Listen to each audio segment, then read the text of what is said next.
Hey everybody, it's Paul from Stretching Canada. I just finished my Zoom room stretching session for today, and I forgot to press record. So I'm going to record it again using just me in my studio. Alright, so what we talked about was a recap from yesterday, the little details that were hard to pick up. One of which being stretching the internal hip rotators and adductors a little bit. The idea was to create a fulcrum here by pushing and pulling, and that was my assisted pressure. And what I'm trying to do is I'm trying to rotate this cylinder, reaching down, like when I say reach down, I'm rotating, and as opposed to trying to reach down, I find my body trying to compensate to gain amplitude. So I'm really focusing on staying erect here. 1, 2, and now 1, 2. And I'm creating a fulcrum by pulling a little bit, or maybe pulling a little bit, but also equal pressure down. So I'm just rotating over this spot right here. 1, 2. And if it's really hard for you to put your the malleolus on the opposite hip, you can use a little pad, or you can roll up a towel and just put it there. And just it just breaks up the discomfort of bone on bone. So that was the adductors, the internal rotators. And then the second one was, we're coming across to gain access to the glutes, and the hard part was staying on the chair, or that's what people were writing in after. The key here is to just get this leg to midline, either by coming across midline or internally rotating, and that helps keep the sit bones, your tuberosities, a little bit more on the chair, and again, trying to stay as erect as possible. 1, 2. So the big confusion here, and this is the same with some confusion sometimes in the class, I'm gaining access on both sides to allow myself so that to create this amplitude so my thigh can stay across midline and now slightly uphill, because that's where the piriformis resides, 15 degrees off of the sacrum down to the tuberosity, or the head of the femur, not the tuberosity, but the head of the femur. So if I can come across midline and uphill about 15 degrees and then throw in this rotation, or here, without the thigh traveling away from the midline, so we lose the stretch of the piriformis. Up 15 degrees, cross midline, and then the rotation attracts more piriformis than glute max. So glute max, allow the body to get here and stay here, and then rotate, rotate, and rotate. So I'm doing 5 of those in the class, in the sessions each time.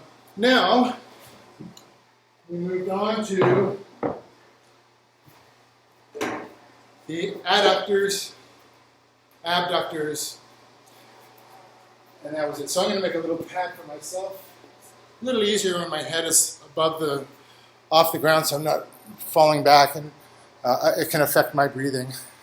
So this goes, meow. Let's see how that works. So,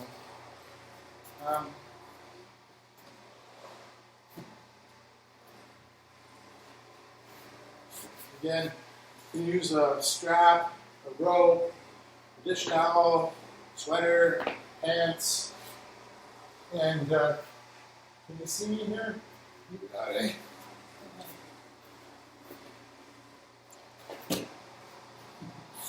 Okay, so here, maybe that's still a little bit awkward. Can't really see very well. Okay, so I'm going to stretch this, just to sort of demystify something. When we're crossing and stretching these muscles here, a lot of times people will call this an IT band. In actual fact, the IT band can't be stretched. It's a piece of fascia. It's about that wide and about that thick, and it's like a piece of steel. So what we're trying to attract here are the muscles that are actually attached to it. So glute max in the back, TFL in the front. So you'll feel it at the bottom of the TFL. You'll feel it at the bottom of the IT band. So the trick here when I'm coming across, the leg wants to internally rotate and to go for amplitude and come across as much as possible. But I want to focus my attention on these muscles. So I will start with a slight external rotation. I'll use my strap to maintain that external rotation. And now, when I come across, I'm more stable on the floor, but I'm still starting to rotate off more of the hips, so I'm stretching low back rather than these muscles up here. So to remedy that, I'm going to bring my unexercised leg to midline or across, internally rotate, opens up the hips in the back, and now, bonk, bonk. I'm not going as far, not as much amplitude for sure, but I feel the stretch more comprehensively. 1, 2. 1, 2, and then come back to neutral. You can let the leg rest if you want. And then make sure you're still working through the adductors as you're assisting with your assisted pressure. I'm reaching across, now assisting. 1, 2. And as I gain amplitude across midline, I'm going to throw this other arm out there for a little bit of balance. So, same thing, 5 on the other side. Cross midline 2 into the center. External rotation, external wrap, and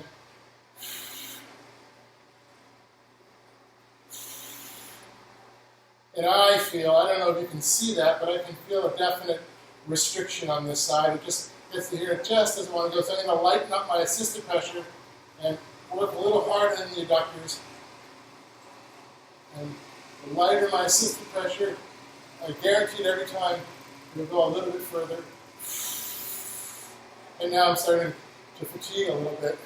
I can see, I don't know if you can see that, but the leg's starting to shake. So let me get into the same stretch, different fibers.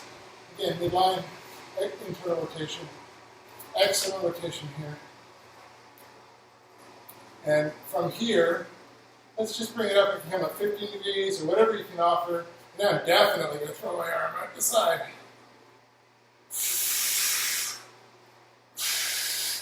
So maybe I should just explain here. I'm imagining that I'm leading with my heel, and that keeps that leg externally rotated, and I'm focusing my attention here on that TFL. And the more amplitude I get, the more reach I really want to get. Oh, that's 5. And so I hope you can follow along. I'm not going too fast. If I am, let me know. Text me or message me or Facebook message me or email me.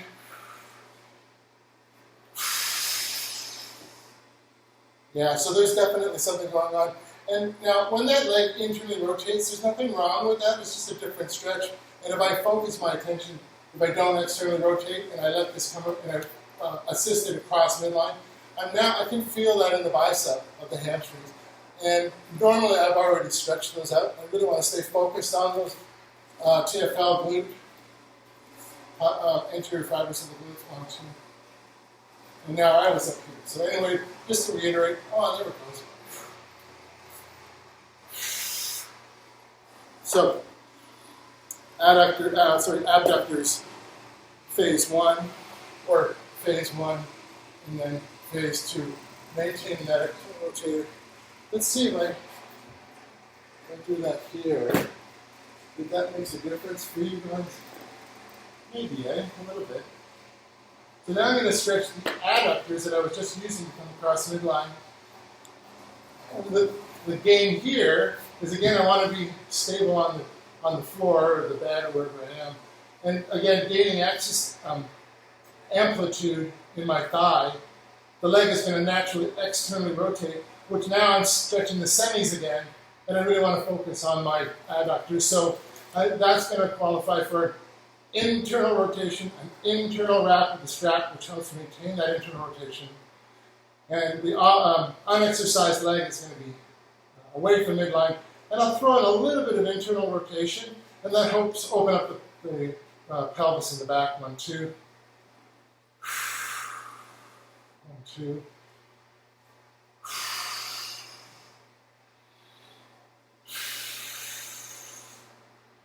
5.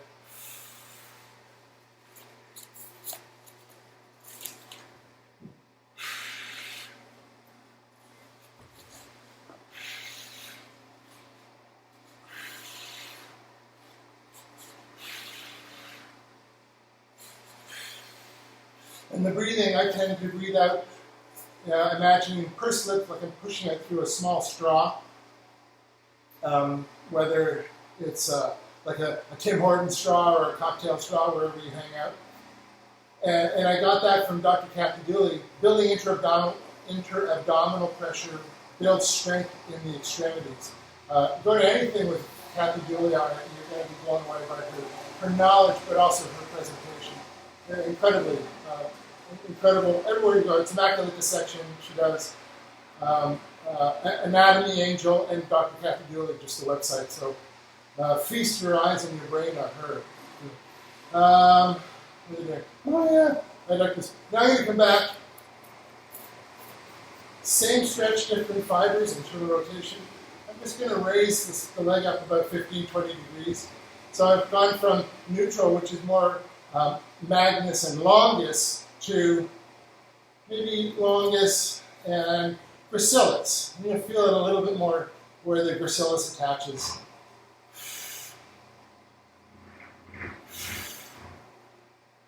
And 5. And again, same thing on the other side.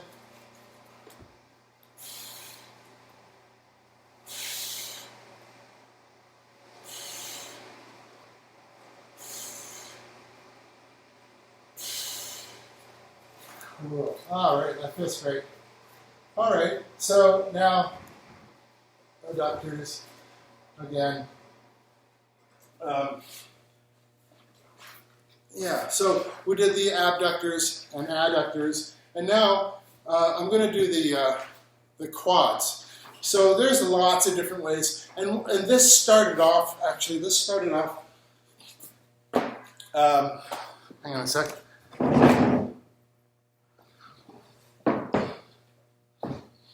This started off with people asking about, they're spending a lot of time sitting down, they're spending a lot of time with their kids, homeschooling, and, watching movies, and, a lot more sitting down. So,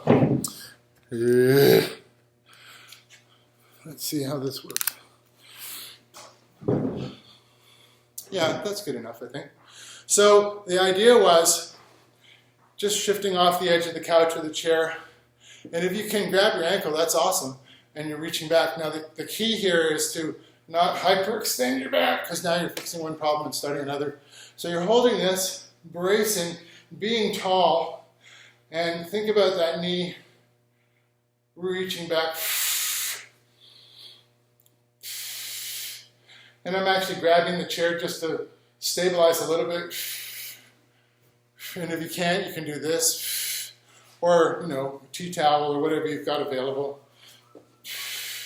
Now, the idea here, and what you're not seeing, is I'm actually holding my heel to my butt. And as the thigh comes back, its natural tendency is to come out like this. It's not, again, there's nothing wrong with that. That's really going to be more of a flexor stretch and a bit of a psoas stretch. But if I keep my heel to my butt and then reach back, I feel it a lot more through the intermedialis and vastus lateralis. So that's one way. The other ways, when I'm here, when I used to run marathons, I'd be pushed up against the wall so that I could stabilize the leg. So let me show you what I mean by that. Take my strap, and because I'll stick with my right leg like I was on the chair.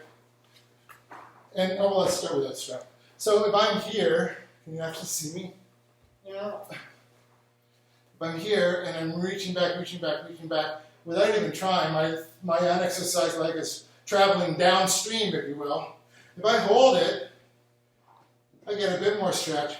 But what I tend to do, or rather I find a lot more effective, is holding my strap, even internally rotating to hold that foot down. The closer my unexercised thigh is to my body, the more intense the stretch is going to be on those quads. Now, what I haven't said so far is for amplitude, the knee is going to want to travel away from midline. What I'm going to have you do is just keep that knee at the same height, maybe a little below the height of the hip, never above it, anyway. And you can have your pad or whatever here so you don't have to hold your head up. But you're only here for like 10 seconds. So 1,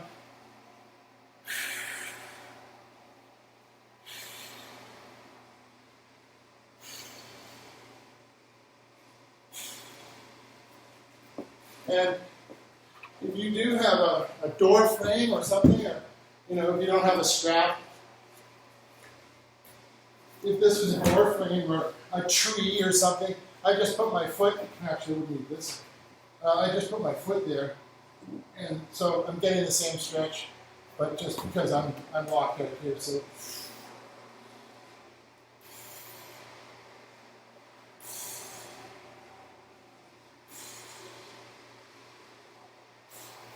Good.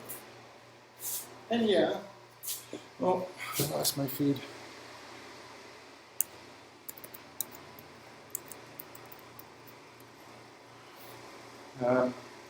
Yeah, this, you know, I had somebody write in and say, this is something that they do, and there's nothing wrong with this either. They're all great.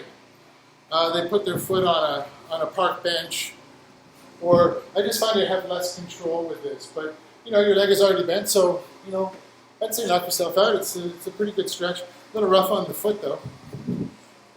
So, yeah, that was today's 15-minute stretch. Recap of internal rotators, external rotators, piriformis involved. Abductors, adductors,